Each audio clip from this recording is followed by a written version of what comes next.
Fala meus amigos, sejam muito bem-vindos a mais um vídeo do canal. E nesse vídeo eu irei falar para vocês aqui da minha aprovação na EBSER, exatamente aí como tá no título, né?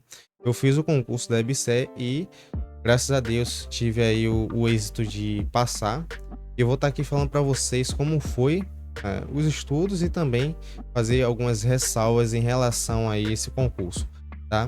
Mas antes de tudo, peço para você se inscrever no canal, ativar as notificações. Vamos ajudar o canal desse nobre colega aqui que tá nesse mundo do concurso, tá nessa jornada de concurseiro. Inclusive, se você estuda para concurso, tá querendo aí participar de uma comunidade, eu tenho uma comunidade no WhatsApp sobre concurso público. Lá a gente fala sobre os concursos que vão sair, previsões de concurso que saiu. A gente compartilha alguns materiais também. Se você quiser fazer parte dessa comunidade, é só você acessar o link na descrição ou no primeiro comentário fixado, beleza? Dados os recados, agora bora para o tema do vídeo, que é a minha aprovação na EBSER. Recentemente teve aí o resultado divulgado, né, o resultado final e a homologação do concurso. Eu vou estar mostrando aqui para vocês qual foi a minha classificação. Como vocês podem ver, aqui está o resultado final e a homologação. Saiu dia 1º de março, hoje é 3 de março. E eu vou estar aqui falando para vocês, pessoal, porque tem alguns aspectos interessantes nesse concurso aqui e vale a pena eu frisar aqui, principalmente para aqueles que estão começando a estudar para concurso agora, né? Primeiramente, vou mostrar aqui para vocês a minha colocação. Eu fiquei em 16º, né, para Salvador, para maternidade.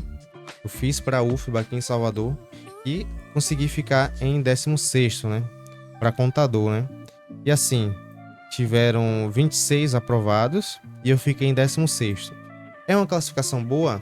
Sim, é uma classificação boa. Entretanto, pessoal, tem alguns pontos aqui que eu quero estar sanando, né? Alguns pontos que eu quero estar conversando com vocês. Primeiro, a prova ela valia 60 pontos. Eu tirei 42,5, né? A prova objetiva. E a discursiva era 20 pontos, né? Duas questões discursivas.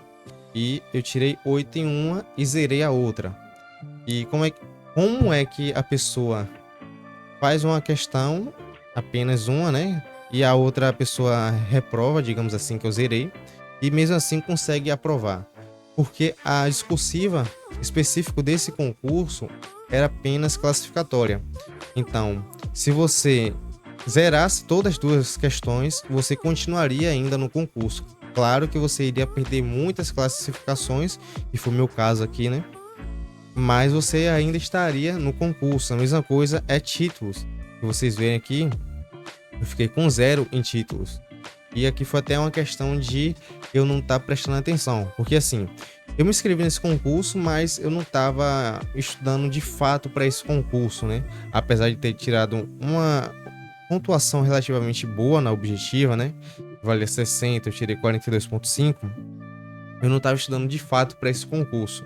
E acabei que eu me passei nos prazos e eu não enviei a parte de títulos, né? Que seria a experiência que você tem, né? Se você já trabalhou, você comprovar a experiência que você já trabalhou e mandar para eles. Isso também serve para pós-graduação, mestrado e doutorado. E no meu caso específico, eu já trabalhei na contabilidade de um hospital.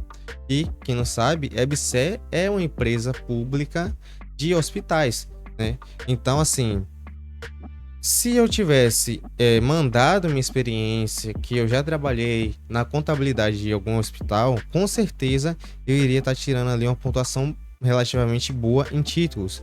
Se eu não me engano, era 15 pontos em títulos.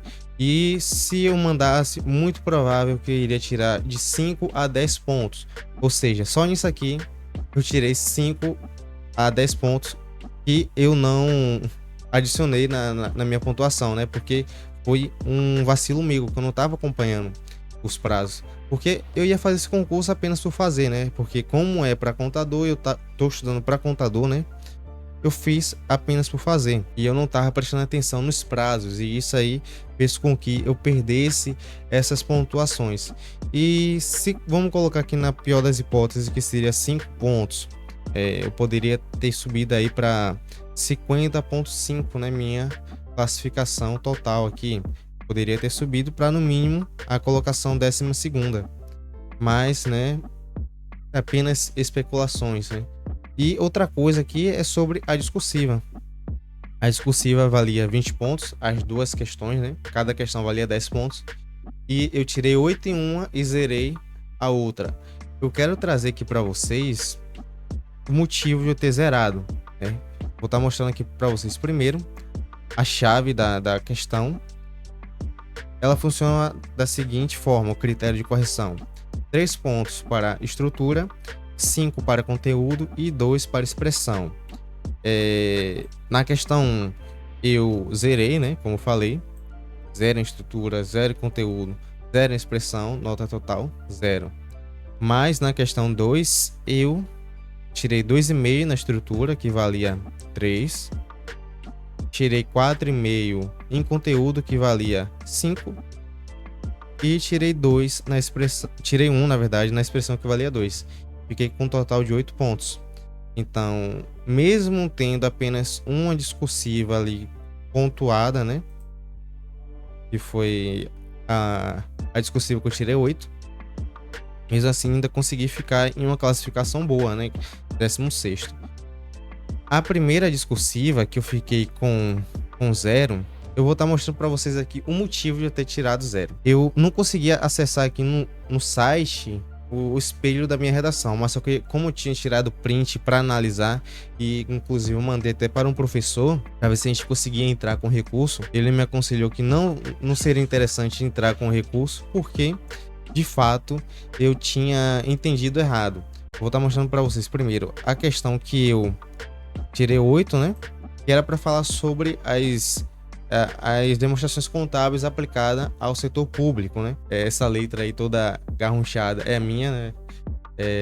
O que importa é que, independente da letra ser bonita ou feia, eu consegui tirar 8 de 10. Eu poderia ter tirado mais, né? Eu acredito que se eu entrasse com recurso nessa questão aí, eu poderia ter tirado um pouco mais aí, mas a questão também é que assim, eles pediram muita coisa para fazer apenas 15 linhas, então isso aí foi o máximo que eu pude espremer, compactar o texto e para caber em 15 linhas. E mesmo assim ainda tirei uma boa pontuação. E assim, eu não vou estar lendo aqui a redação, mas se você quiser pausar e ler, você pode ficar à vontade, tá? Eles pediram as demonstrações contábeis aplicadas ao setor público e falar um pouco sobre elas. Aí eu falo sobre as demonstrações, mas chega até aqui um momento que eu só faço citar essas 3 últimas demonstrações. A demonstração do valor adicionado, RMPL e notas explicativas, porque não tinha como eu falar um pouco dessas 3 demonstrações, porque faltou linha. Então eu só citei essas 3. Eu acredito que eu não tirei 10 pelo fato de não ter citado essas 3, e também acredito que teve algumas questões de estrutura que eles pontuaram como negativo. Mas eu acredito que se eu entrasse com recurso, eu poderia estar tirando aí, aumentando a minha pontuação. E a questão 2, pessoal, a questão 1, desculpe, que foi a que eu zerei, eu fiz aqui em texto corrido, né? Eu falei referente aos fatos contábeis ocorridos no encerramento do balanço e tal. Coloquei aqui as contas e o saldo das contas, porém, não era isso que a questão queria. A questão ela queria que eu falasse da demonstração, mas na estrutura da demonstração. Aqui tá o espelho da redação, né, da discursiva, a questão 1, que foi a que eu zerei, e eles deram um balanço e com um balanço patrimonial fizeram algumas movimentações, né, alguns fatos que ocorreu após o fechamento do balanço, né? E aí aconteceu 7 fatos, e nesses fatos eles queriam que fizesse a DRE, mas na minha cabeça, olha só como falta algum tipo de preparo pra gente, né? Como tinha lá linhas, eu pensei que era pra fazer em texto corrido, mas não, eles queriam que fizesse a DRE na estrutura da DRE, né? Na estrutura que tá prevista em lei. E eu fiz em texto corrido. E aqui tá a demonstração do jeito que eles queriam, né? O padrão de resposta, queria DRE, queria receita de vendas, custo da mercadoria, lucro bruto. E eu fiz isso, porém, eu fiz em texto corrido. Ainda coloquei aqui, ó, o saldo do banco, 135, cliente, estoque, os demais ativos permaneceram, financiamento, coloquei o saldo, Aí a receita de vendas, cá embaixo eu coloquei receita de vendas 150, custo da mercadoria 50. Então, o saldo das questões eu trouxe no texto, porém não foi na estrutura que eles queriam. E por isso que eu queria entrar com recurso. Eu queria entrar com recurso, falei com o professor, que ele é contador, especialista em discursiva. Ele falou, rapaz, assim, eles não deveriam ter zerado, né? Porque você trouxe aqui o saldo das questões. Porém, quando se trata de DRE, balanço patrimonial, é 100% de chance que eles cobrem para você fazer uma DRE atualizando o saldo das contas. E eu coloquei em texto corrido. Então, por mais que fizesse o melhor recurso possível, era muito provável de eles não aceitarem. Então, eu preferi não gastar esse dinheiro para fazer o recurso, óbvio, né? E não entrei com recurso, eu preferi deixar zerado aí, né? Mas que se eu fizesse, pegasse o mesmo saldo, porque a gente tem que fazer a conta, né? A gente tem que fazer a conta da receita de venda, tem que fazer a conta do custo da mercadoria. E depois que eu fiz todas essas contas, eu fiz em texto corrido. Se eu tivesse feito na estrutura da DRE, muito provável que eu teria gabaritado. Inclusive, eu falei com um amigo meu que ele foi professor na faculdade onde eu fiz contabilidade e ele falou a mesma coisa. Inclusive, nessa questão, ele gabaritou. Ele fez exatamente como pediu, né? Fez a DRE e ele falou comigo, falou, rapaz, Vitório, se você tivesse feito na estrutura da DRE, com certeza você iria gabaritar, que foi o caso dele. Então ele gabaritou, eu poderia ter gabaritado e com isso eu poderia ter subido aí minha classificação, né? Porque aí seria 10 pontos a mais, porque eu fiquei com 8 na discursiva, eu poderia ter ficado com 18. E aí adicionando mais 10 pontos na minha pontuação total, eu iria ficar com 60,5.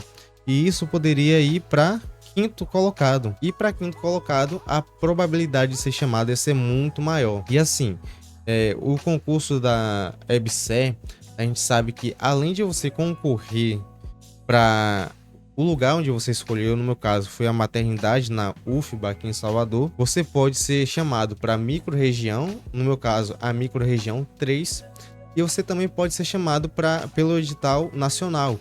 E aí você pode ir para qualquer outro lugar, inclusive para outros estados.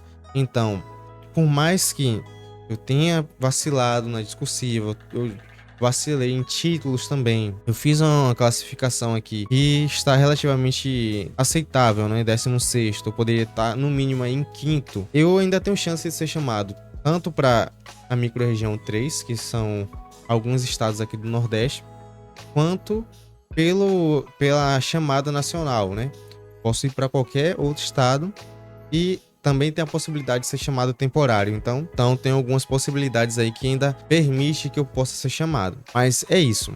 O concurso funciona dessa forma, principalmente desse EBSER, né? Tem essas especificidades e permite com que o candidato seja chamado não só para sua região, não só para o local onde você escolheu, mas também você pode ser chamado tanto temporariamente, quanto você pode ser chamado pela chamada nacional, né? Então tem a possibilidade de ser chamado de acordo com a necessidade da administração da EBSER. Então esse concurso da EBSER foi o meu segundo concurso aprovado de fato. Quem não sabe, eu já fui aprovado no IBGE, trabalhei no IBGE como servidor público federal temporário, que foi para o censo demográfico. E o concurso da EBSER foi a segunda aprovação de fato, porque já tive outras aprovações, já passei no FRB, porém não classifiquei, passei no TJBA, porém não classifiquei para ter a redação corrigida, e o último concurso anterior da EBSER que eu passei foi para a Codeba. Inclusive eu trouxe até aqui para mostrar para vocês, né, esse concurso que eu fiz para contador também. Eu fiquei em 12º para contador. Porém na redação eu fui reprovado. Eu tirei 18 na redação e a nota mínima era 20. Isso acabou que eu fui eliminado do concurso. Mas é assim, acontece, né? Faz parte, a reprovação faz parte. Eu passei na objetiva, mas reprovei na discursiva, no Codeba. Passei na objetiva do TJBA, mas não classifiquei para ter redação corrigida, né? Eu fiz até um vídeo falando sobre o concurso do TJBA. Se vocês quiserem conferir, pode clicar no card aí. Eu fiquei em 54 e corrigiu até 52, né? Para vocês terem noção. para contador, no TJBA eu fiquei em 54 e corrigiu até a classificação 52. E isso faz parte do mundo do concurso. Às vezes você passa na objetiva, você reprova na discursiva. Às vezes você passa na objetiva, mas não classifica para ter a redação corrigida. Às vezes você passa no concurso, né, como foi o caso do FRB. Eu passei, mas não fiquei ali dentro das vagas. Então, se for contar tudo, já tive aí 5 aprovações, né? Mas a aprovação que eu fui até o final, né? Só foram 2. Primeiro foi do IBGE, passei em primeiro lugar. Com o concurso concorrido, né? Só tinha apenas uma vaga, eu fiquei em primeiro lugar. Inclusive tem vídeo aqui no canal falando como foi a minha experiência no IBGE. Se você quiser clicar no card aí e conferir, basta você clicar e assistir. E o concurso a Codeba, passei na objetiva, reprovei na discursiva e por fim o último concurso que eu fiz foi o da EBSER. Eu passei na objetiva, passei na discursiva, apesar de ter zerado outra, né? Mas como eu falei, a discursiva na EBSER é apenas classificatória e foi um vacilo meu, porque eu não prestei atenção, né? Não tive essa malícia de pensar que eles queriam de fato uma DRE na estrutura da lei. Eu fiz em texto corrido. Mas é isso, né, pessoal? Isso tudo é aprendizagem, a gente leva para os próximos concursos. E o que importa é assim, por mais que falem, você passou na objetiva e reprovou na discursiva, ou você passou, mas não passou dentro das vagas. Por mais que falem isso, se você tá na mesma situação que eu, isso quer dizer que você tá no caminho certo. Se você tá no caminho certo é porque seu estudo está sendo de fato eficaz. Basta alguns ajustes para você conseguir ter uma aprovação dentro das vagas. Então, pessoal, você tem que tirar isso, fazer que nem eu. Você tem que tirar isso que acontece como algo que tá te mostrando que você tá no caminho certo, né? Tive aprovações que não fui aprovado na objetiva, mas não fui aprovado na discursiva. Aprovei, mas não fui classificado para ter a redação corrigida. Aprovei, mas não fiquei dentro das vagas, então não fui chamado. Isso tudo mostra que você está no caminho, então você tem que persistir. E a gente sabe que o concurso é isso, né? A gente estuda até passar, né? Não estuda para passar, estuda até passar. Então é isso, quero que vocês tirem isso aí como lição também, né? Use para vocês, que se você, por mais que falem, você passou, mas não classificou, porque sempre vai ter pessoas que vão falar, né? Independente se você passou ou não, as pessoas irão falar. E você sabe que você está fazendo o seu melhor, você está estudando, está tendo ali um bom resultado. E isso é fruto de bons estudos, esse é fruto do que você está plantando, você está se dedicando. E acontece caso você não seja aprovado. Então, o recado do vídeo, né, é basicamente isso. Se você está no caminho, continue que uma hora dá certo. Beleza, pessoal? Lembrando, se você quiser fazer parte da comunidade dos concursos, entre no link na descrição aí que você vai estar participando do nosso grupo no WhatsApp. Eu tô lá no grupo, a gente conversa diariamente lá, a galera interage bastante. Toda hora alguém lança lá algum edital que saiu ou notícia de algum concurso que saiu. É interessante a gente estar nesse ambiente, né? Porque a gente é a média das pessoas com quem a gente convive e quem entende concurseiro é concurseiro, né? E só quem vai entender a jornada do concurseiro, só quem vai entender a pessoa que estuda para concurso é outra pessoa que estuda para concurso. Beleza? Espero que vocês tenham gostado. Não se esqueça de se inscrever no canal, ativar as notificações, compartilhar esse vídeo com os seus amigos. Vejo vocês nos próximos vídeos, beleza? Valeu, um abraço e tchau, tchau.